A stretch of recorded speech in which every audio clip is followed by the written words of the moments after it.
Hi, I'm Sarah from The Upcoming. An absolute pleasure to have you here with us today. Maybe you could just kick off with a brief introduction to Alcarràs. You know, for people who don't know anything about it, can you give us a brief synopsis? Yes. So this is a film about a big family of farmers that they cultivate peaches in Alcarràs, which is a small village, and they have been cultivating this land for many generations. But now the owner wants to put solar panels in his fields. So they have to leave. So it's the last harvest that they do in their land, and we see how the family has to cope with this crisis somehow.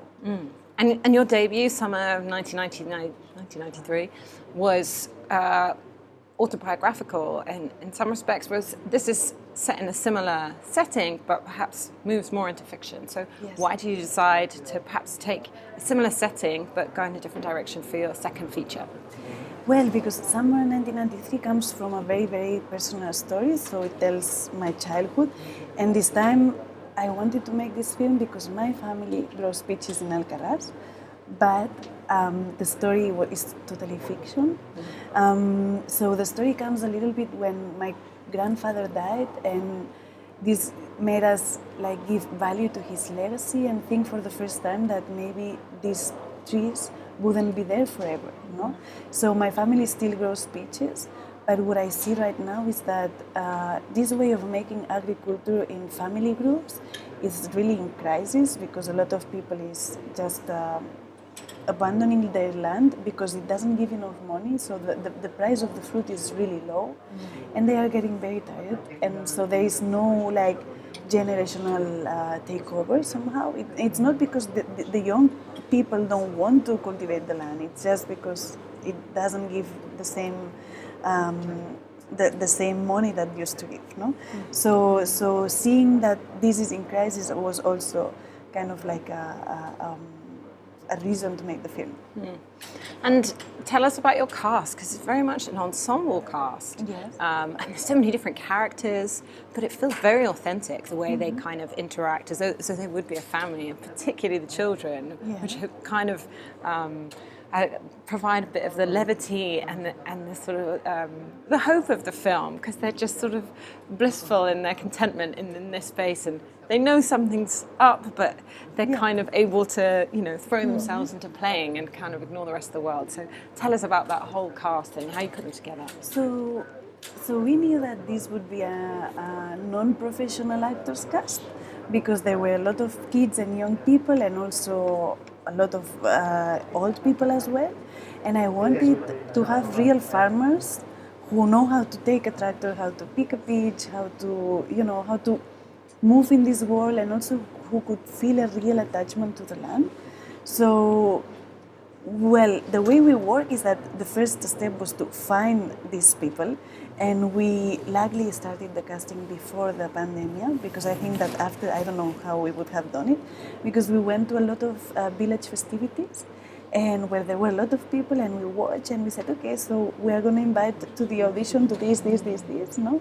So they came, we saw about 9,000 people, we saw a lot of people, it was crazy, and we tried to find people who were similar to the characters that we wrote somehow. So once we found them, and they have similar personality, because a lot of people in this area are farmers and they know what we're talking about, we just created their relationships, just spending a lot of time together, and also in relation to their relationships. So we spent a lot of time together with the grandfather and the granddaughter, the three siblings, the couple, no?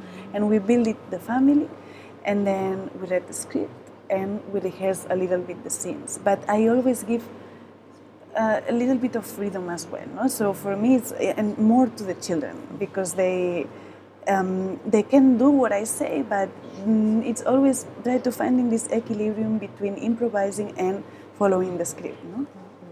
And what's interesting about the film is it very much balances kind of perhaps the political backdrop, let's say, and that context, and kind of throws a spotlight on the issues for farmers and agriculture and kind of tradition clashing with modernity. The idea of the solar farms coming in and needing the land, but then it's very much as well a family drama, and it's as much about how all those different people cope in the crisis situation. Everyone's flying off in different directions, and you see the difference in generations as well of the different approaches. So why was it important for you to kind of balance those things? And what did you want to say with your film? Yes, I mean, I always loved the ensemble films because it gave you kind of like a perspective that when you follow only a character, you don't feel, no? And I come from a really big family, so I wanted the audience to feel what it is to be part of a big family somehow, no? And to achieve this, I think that the ensemble piece made sense. It was difficult to build this script, to go from one character to the other, but I wanted to explain also that when you are part of a big family, all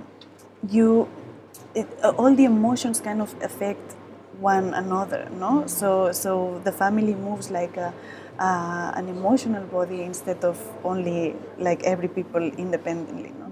So that was the idea basically for the ensemble film. And then the other question you made was well, just the fact that it weaves into it. It does throw a spotlight on the strife that many families are facing. And do you have optimism for the future in that sense?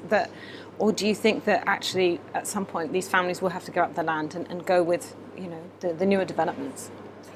Well, I think like I wanted to have a happy ending, and because my family still cultivates peaches somehow, no? But at some point while we were developing the project, we realized that they don't have so much hope. These farmers think that maybe it's better that the children don't end up cultivating the land. So at some point we realized that the fair ending for this film was to not have so much hope. And I think that so the ending is not stated somehow. It's just like, okay, so they have to leave the land. And I think that Kimmel will probably have to go for a while at least to work on the solar panels. And maybe later on they will find a way to keep cultivating the land, but not soon. Just very quickly, sorry, and how does it feel to have the film here at Berlinale, but this time in competition?